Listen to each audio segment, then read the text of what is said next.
नमस्कार, news one India देख रहे हैं आप और आपके साथ मैं हूं अंशिका पाठक। 24 मार्च को यूपी बीजेपी विधायक दल के नेता चुने जाएंगे योगी। आज चुनावी प्रभारी केंद्रीय मंत्री धर्मेंद्र प्रधान लखनऊ जाएंगे। गृह मंत्री अमित शाह की मौजूदगी में विधायक दल की बैठक होगी। योगी आदित्यनाथ ने विधान परिषद से इस्तीफा दे दिया है। गोरखपुर से विधायक चुने जाने के बाद इस्तीफा भेजा है। योगी सरकार के दूसरे कार्यकाल के मंत्रिमंडल पर मुहर लगी है। योगी के साथ 40 से ज्यादा मंत्री भी शपथ ले सकते हैं। राजधानी के इकाना स्टेडियम में शपथ ग्रहण समारोह होगा।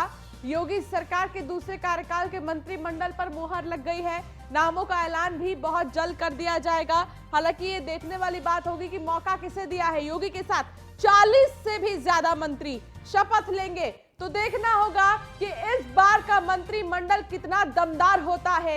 योगी के जो योद्धा है वो कौन कौन होते हैं, अब 24 मार्च का इंतजार है, क्योंकि 24 मार्च को औपचारिक तौर पर जो विधान मंडल दल का नेता है, विधायक दल का नेता है, वो चुना जाएगा, जो कि योगी आदित्यनाथ ही होंगे औपचारिक तौर पर। इसके साथ ही 25 मार्च को शपथ लेंगे। 25 मार्च के दिन का उत्तर प्रदेश से लेकर देश के हर नागरिक को इंतजार है, जो योगी आदित्यनाथ को पसंद करता है। और ऐसे में 25 मार्च को हर कोई उन्हें देखना चाहता है शपथ लेते हुए, और इसको लेकर तैयारियां भी जोरों पर है। नीलेश हमारे संवाददाता हमारे साथ जुड़ गए हैं। नीलेश, देखिए, ऐतिहासिक पल, बहुत बड़ा मोमेंट होगा ये, और बहुत प्राउड मोमेंट होगा ये तमाम उन लोगों के लिए जिन्होंने अपने सबसे बड़े अधिकार का प्रयोग किया, वोट का, और उन्होंने जताया योगी आदित्यनाथ को।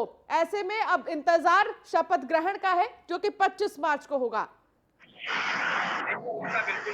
एक बार भारतीय जनता पार्टी ने दोबारा से इतिहास दोहराया है। उस इतिहास को और ज्यादा भव्य बनाने के लिए इकाना स्टेडियम में 25 तारीख को शपथ ग्रहण समारोह होगा, जिसमें मुख्यमंत्री योगी आदित्यनाथ के साथ 40 से अधिक जो उनके मंत्रिमंडल के साथी होंगे वो शपथ लेंगे। कहीं ना कहीं शपथ ग्रहण समारोह को बहुत ज्यादा भव्य बनाने के लिए इकाना स्टेडियम को चुना गया है, जहां पर करीब 70,000 लोग जुटेंगे। खास तौर पर अगर हम वीआईपी मूवमेंट की बात करें तो प्रधानमंत्री नरेंद्र मोदी, गृह मंत्री अमित शाह, रक्षा मंत्री राजनाथ सिंह के साथ साथ तमाम प्रदेशों के मुख्यमंत्री व राज्यपाल शपथ ग्रहण समारोह में शामिल होंगे। उसके साथ इस शपथ ग्रहण समारोह को और ज्यादा ऐतिहासिक बनाने के लिए तमाम विपक्षी दलों के जो नेता हैं, चाहे मुलायम सिंह यादव की बात करें या बहुजन समाज पार्टी की मुखिया मायावती की बात करें या फिर प्रियंका गांधी की बात करें, सभी को निमंत्रण भेजा जाएगा ताकि वो भी इस शपथ ग्रहण समारोह में शामिल हो सके। उसके अलावा बात की जाए अगर मंत्रिमंडल की, तो मंत्रिमंडल में इस बार तमाम नए चेहरों को जगह मिलेगी जो उत्तर प्रदेश के विकास में युवाओं के साथ कंधे से कंधा मिलाकर चल सके। तो इसी के साथ अगर हम देखें तो महिलाओं की भागीदारी भी इस बार कैबिनेट में बढ़ेगी, क्योंकि उत्तर प्रदेश के मुखिया योगी आदित्यनाथ लगातार कहते आए हैं कि उत्तर प्रदेश का विकास अगर और तेजी से करना है तो उसमें महिलाओं की भागीदारी भी सुनिश्चित की जाए, क्योंकि भारतीय जनता पार्टी का जो नारा है सबका साथ, सबका विकास, सबका विश्वास और सबको एक साथ लेने का जो उनका नारा है, वो कहीं ना कहीं इस बार मंत्रिमंडल में दिखाई पड़ेगा। उसके अलावा अगर बात की जाए शपथ ग्रहण समारोह की, तो तैयारियां लगभग पूरी हो चुकी हैं। 5,000 से ज्यादा जो गमले हैं वो अर्जुनगंज से इकाना स्टेडियम तक एनडीए के द्वारा लगाए जाएंगे, ताकि जो सड़कें हैं वो भी खूबसूरत नजर आए।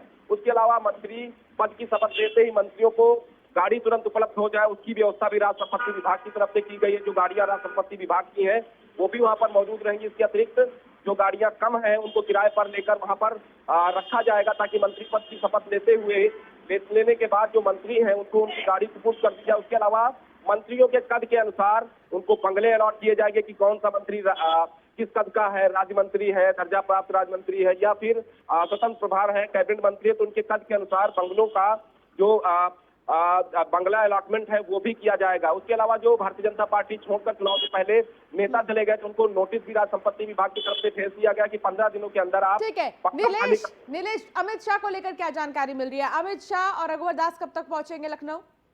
देखिए, अमित शाह की बात करें तो अमित शाह 24 मार्च को जो विधायक दलों की बैठक होने वाली है, जिसमें विधायक दल का नेता योगी आदित्यनाथ को चुना जाएगा, उस बैठक में गृह मंत्री अमित शाह भी मौजूद रहेंगे। और लखनऊ पहुंचने की बात की जाए तो शाम तक जो है गृह मंत्री अमित शाह यहाँ पर पहुंच सकते हैं। उसके अलावा बात की जाए तो गृह मंत्री जब इस बैठक में मौजूद रहेंगे जब विधायक दल का नेता चुना जाना है।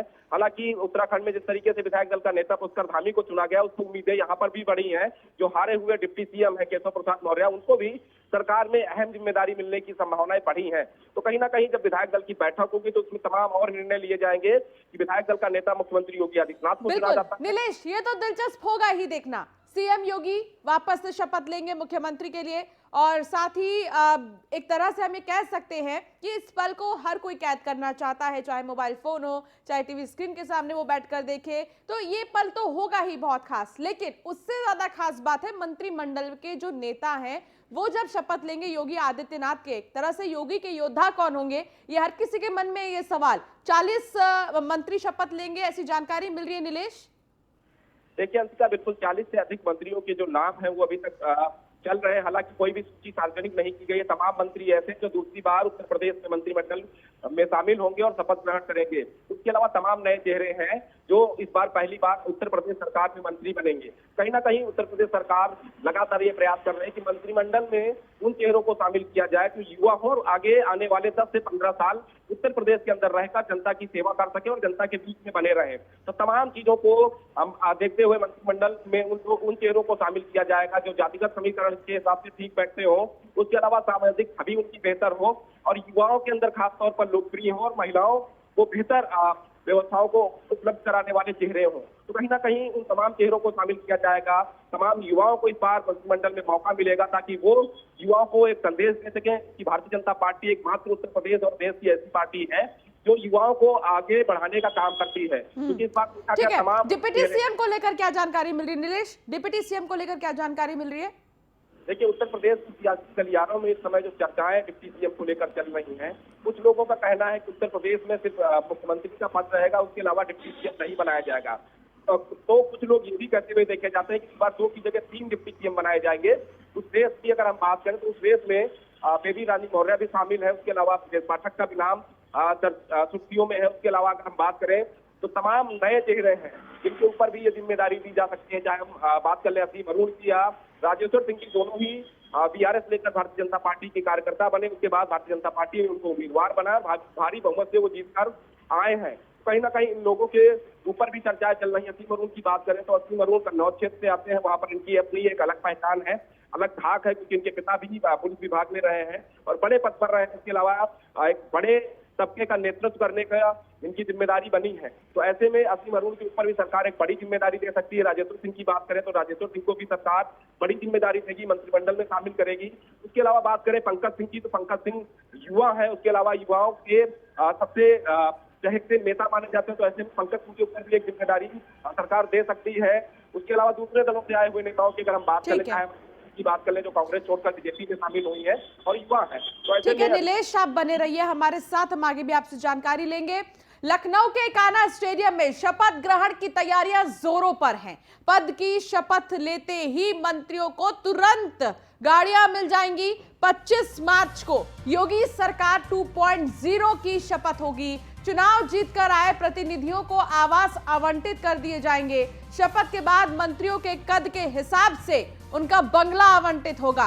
विजय मुहूर्त में होगा शपथ ग्रहण समारोह। तो विजय मुहूर्त में ही शपथ ग्रहण समारोह होगा। 25 मार्च को शपथ ग्रहण समारोह होगा। नीलेश हमारे संवाददाता लगातार हमारे साथ जुड़े हैं। नीलेश, देखिए दिन बड़ा होना चाहिए, इसीलिए मुहूर्त भी वैसा ही निकाला जाएगा। विजय मुहूर्त में शपथ ग्रहण समारोह होगा और इसके बाद फौरन से तमाम जितने भी मंत्री हैं उन्हें बंगला, गाड़ी, ये सारी चीजें आवंटित कर दी जाएंगी। हालांकि जितनी बेसब्री इन नेताओं को है, उससे ज्यादा जनता भी बहुत ज्यादा एक्साइटेड है ये चीज देखने के लिए कि उनका मुख्यमंत्री कब शपथ लेगा। क्योंकि देखिए 10 मार्च को कहां नतीजा है और अब 25 मार्च को शपथ लेंगे, तो एक लंबा वक्त हो गया है। देखिए बिल्कुल, योगी आदित्यनाथ की अगर बात की जाए तो योगी आदित्यनाथ मुख्यमंत्री होने के साथ साथ योगी भी हैं, तो तमाम चीजों का वो विशेष ध्यान रखते हैं। खासतौर पर जब इस तरीके का कोई समारोह होता है तो वो मुहूर्त के हिसाब से ही काम करते हैं।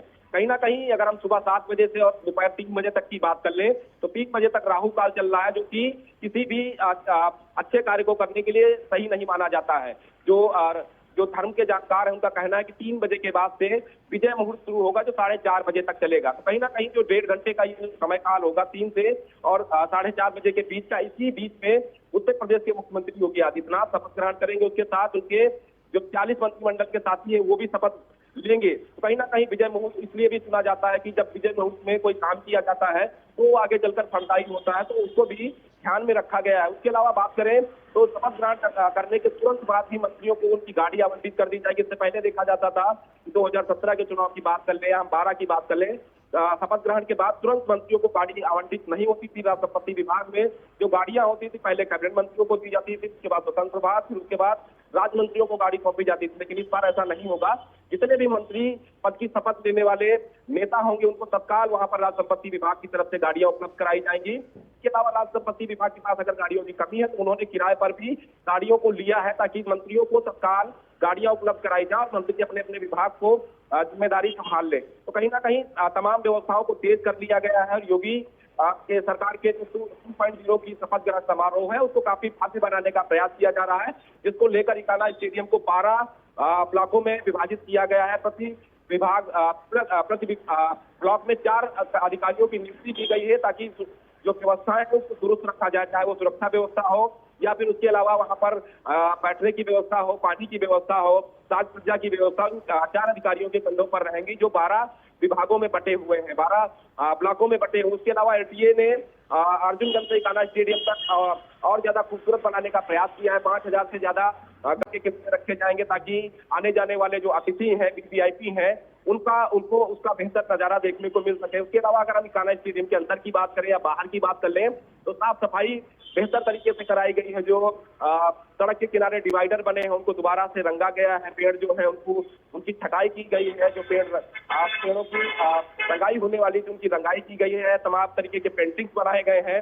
उसके अलावा स्टेडियम के आसपास वाहनों की खड़ी करने की एक लंबी जो है पार्किंग बनाई गई है। प्रधानमंत्री के आगमन की बात करें तो करीब प्रधानमंत्री 2 घंटा 40 मिनट लखनऊ में रहेंगे। ऐसे में उनका एक अलग से हेलीपैड बनाया गया है जो इकाना स्टेडियम के पास ही बनाया गया, जहां पर उनका हेलीकॉप्टर लैंड होगा। तो तमाम व्यवस्थाओं को दुरुस्त किया गया है। करीब 5000 से ज्यादा वाहन पार्किंग के लिए स्थान सुनिश्चित किया गया है। उसके अलावा 70,000 लोगों के आने की संभावना है। प्रत्येक जनपद से भारतीय जनता पार्टी के 2-2 कार्यकर्ता भी पहुंचेंगे। तो उसको देखते हुए राजधानी के अंदर करीब 5000 से ज्यादा कमरे बुक कराए गए, छोटे बड़े होटलों में है। उसके अलावा जो सरकारी गेस्ट हाउस है वहां पर भी कमरे लगा दिए गए हैं ताकि आने जाने वाले लोगों को, गेस्टों को, वीआईपी को कोई समस्या का सामना न करना पड़े। इसको लेकर डीजीपी भी लगातार सड़कों पर है और वो देख रहे हैं कि कहां से यातायात व्यवस्था को दुरुस्त रखा जाएगा। जो वीआईपी होंगे उनके एंट्री का गेट कौन सा होगा। उसके अलावा जो कि तैयारियां यानी कि जोरों पर है। नीलेश, बहुत शुक्रिया नीलेश, इस तमाम जानकारी के लिए आपने विस्तार से जानकारी दी। नोएडा में पुलिस और बदमाश में मुठभेड़ हुई है। बता दें कि रबुपुरा पुलिस चेकिंग अभियान चला रही थी कि तभी बाइक सवार एक व्यक्ति को रुकने का इशारा किया गया, जिसके बाद युवक ने बाइक को रोकने की बजाय पुलिस पार्टी पर ही फायरिंग शुरू कर दी और भागने की कोशिश की, जिसके बाद टकरा कर गिर गया और फिर से फायरिंग करने का प्रयास करने लगा।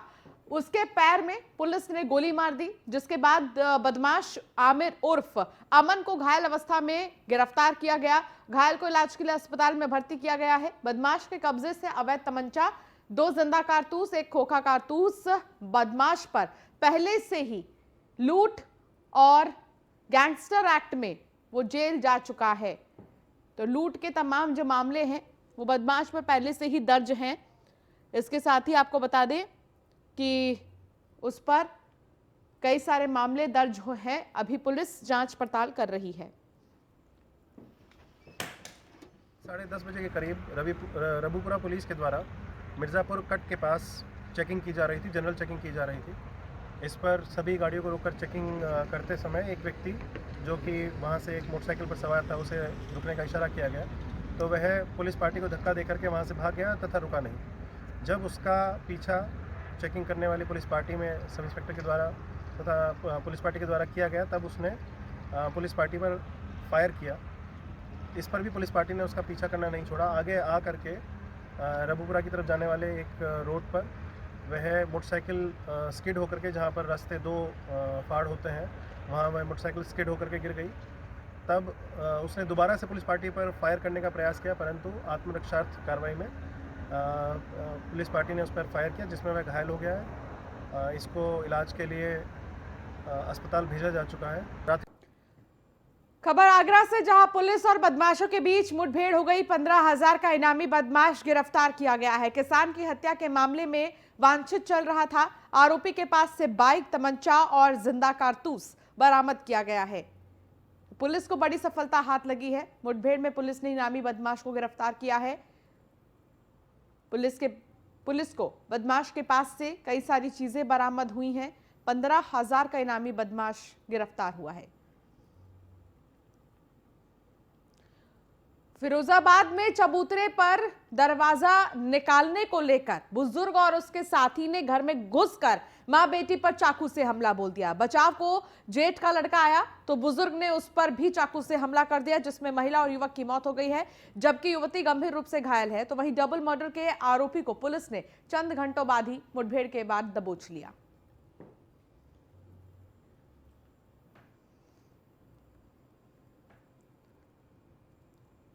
गोंडा में पति की हैवानियत, पत्नी को ट्रेन से नीचे फेंक दिया। सरयू एक्सप्रेसवे से नीचे फेंका। 4 घंटे तक रेलवे ट्रैक पर पड़ी रही महिला। घायल अवस्था में महिला अस्पताल में भर्ती है। ट्रेन में हुआ था पति पत्नी के बीच विवाद, जहां गुस्से में आकर पति ने पत्नी को ट्रेन से नीचे फेंक दिया और सरयू एक्सप्रेस से नीचे फेंका गया है। जो महिला है वो अभी घायल है, अस्पताल में भर्ती किया गया है। 4 घंटे तक रेलवे ट्रैक पर महिला इसी तरह पड़ी रही, लेकिन जब आसपास के रहने वालों की नजर ट्रैक पर पड़ी तो फौरन महिला को अस्पताल में भर्ती किया गया। ट्रेन में ही पति और पत्नी के बीच विवाद हो गया था। गोंडा में पति की हैवानियत का यह मामला, जहां पति ने पत्नी को विवाद के बाद ट्रेन से नीचे फेंक दिया।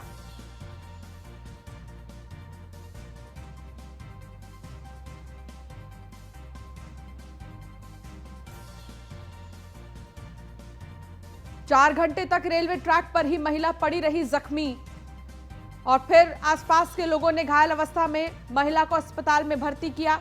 अभी उसका इलाज जारी है, लेकिन यह हैवानियत पति की सामने आई है। गाजियाबाद के लोनी में बाइक टकराने को लेकर विवाद में बीच बचाव करने पहुंचे दिल्ली पुलिस के रिटायर्ड दारोगा की गोली मारकर हत्या कर दी गई और मौके से फरार हो गए बदमाश। सूचना मिलते ही एसएसपी पवन कुमार पुलिस फोर्स के साथ मौके पर पहुंचे और मौके का मुआयना किया। एसएसपी ने जल्द आरोपियों की गिरफ्तारी के आदेश भी दे दिए हैं। तो एसएसपी ने जल्द कार्रवाई की बात कही है। गाजियाबाद का ये पूरा मामला है। रिटायर्ड दारोगा की गोली मारकर हत्या कर दी गई है और ऐसे में बता दें कि बाइक टकराने को लेकर पूरा विवाद हुआ था गाजियाबाद में। एसएसपी ने हालांकि जल्द कार्रवाई की बात कही है।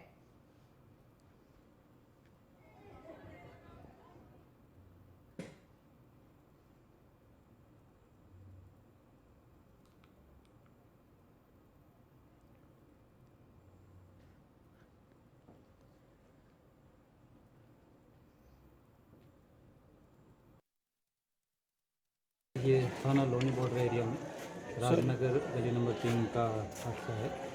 यहाँ पे कुछ बच्चों में झगड़ा हुआ था, तो इसमें एक लड़का शिवम है तो बीच बचाव कर रहा था, उसी में उनको मारपीट करने के बाद में एक बार वहाँ से वो लोग चले गए।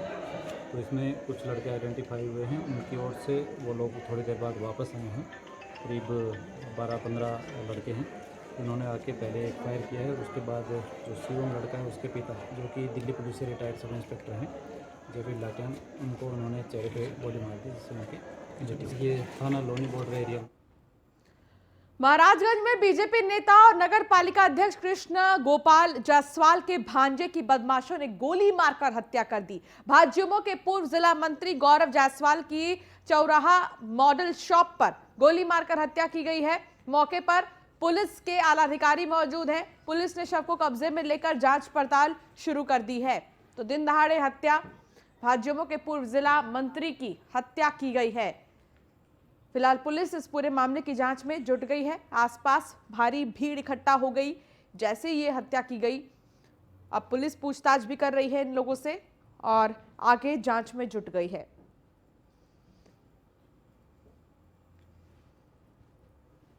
इनके आज बताया गया कि दुकान बिरयानी की दुकान है, उसमें बैठे हुए थे, कुछ और लोग साथ में थे, इनकी गोली मारी गई है। हम लोग जिला अस्पताल में आए हैं, इनकी मृत्यु हो चुकी है, बाकी कार्रवाई हम लोग कर रहे हैं। प्रथम दृष्टया तो कुछ ऐसा मामला या रंजिश की बात नहीं आई है, बाकी जो सूचना मिली है कि इनको फ़ोन करके बुलाया गया है, इसका मतलब एक योजनाबद्ध तरीके से ये काम किया गया है। शीघ्र ही हम लोग पता लगा। इनके आज बताया गया कि दुकान बिरयानी की दुकान है, उसमें बैठे हुए थे, कुछ और लोग साथ में थे, इनकी गोली मारी गई है। हम लोग हरिद्वार के सिडकुल स्थित राजा बिस्किट चौक पर बने स्क्रैप के गोदाम में आग लग गई। आपको बता दें, इसके बाद अफरा तफरी का माहौल हो गया। आग लगने की सूचना दमकल विभाग को दी गई। मौके पर पहुंचे दमकल विभाग की 4 गाड़ियों ने घंटों की मशक्कत के बाद आग पर काबू पाया। स्क्रैप गोदाम के मालिक सुनील गुप्ता का कहना है कि गोदाम में हुई आगजनी से लगभग 13 लाख रुपए से ज्यादा का नुकसान हुआ है। हुई है। जब हमने पीछे से आके देखा उस समय फायर ब्रिगेड वाले गए थे, यहाँ से जाके देखा तो यहाँ पे तसले में आग लगा के छोड़ी गई है, और जिससे उसी द्वारा आग पकड़ी हुई है। साइड में एक गाड़ी खड़ी हुई थी, यहाँ पे कुछ रखा होगा, उन्होंने आड़ कबाड़ कुछ रखा होगा, जिसने भी लगाई होगी। वो धीरे धीरे आग ने विस्तार कर लिया अपने रूप का, पूरी तरीके से भयंकर हो गया। कम से कम भैया 12-13 लाख रुपये गाड़ी खत्म हुई। प्रताप से खबर, जहां रेलवे स्टेशन के शौचालय में महिला से दुष्कर्म का मामला सामने आया है। पुलिस ने आरोपी शुभम मोदनवाल उर्फ अन्ना को गिरफ्तार किया है। रेलवे विभाग ने घटना की उच्च स्तरीय जांच शुरू कर दी है। घटना की जांच के लिए डीआरएम पहुंचे प्रतापगढ़ जंक्शन। जांच के बाद रेलवे पुलिस और जिम्मेदार अफसरों पर कार्रवाई भी होगी। तो शौचालय में रेप हुआ है, जिससे तमाम सवाल उठते हैं। अब इस पूरे मामले को लेकर जांच पड़ताल हो रही है। हमीरपुर में बेटे ने मां की कुल्हाड़ी से काटकर हत्या कर दी। ग्रामीणों की सूचना पर मौके पर पहुंची पुलिस ने नशे के आदी आरोपी को गिरफ्तार कर लिया है। आरोपी नशे का आदी और मानसिक रूप से विक्षिप्त बताया जा रहा है और पुलिस इस पूरे मामले में जांच पड़ताल कर रही है। पूरा थाना अंतर्गत कलौली जार गांव में आज लाला राम विश्वकर्मा, जिसकी उम्र लगभग 45 वर्ष है, अपनी 80 वर्षीय मां को पहले कुल्हाड़ी से काटा और उसके बाद से उसका गर्दन भी उसने अलग कर दिया और घर में उसे जला रहा था। बुलंदशहर में पारिवारिक कलह की वजह से पति ने अपनी पत्नी की धारदार हथियार से काटकर निर्मम हत्या कर दी। हत्या की सूचना के बाद गांव में सनसनी फैल गई है। तो वहीं घटना की सूचना मिलने के बाद महिला के परिजनों ने ससुराल में जमकर हंगामा किया। फिलहाल पुलिस ने शव को कब्जे में लेकर पोस्टमार्टम के लिए भेज दिया है और आरोपी पति को हिरासत में लेकर पूछताछ कर रही है। शिकारपुर कोतवाली क्षेत्र के गाँव की ये पूरी घटना है।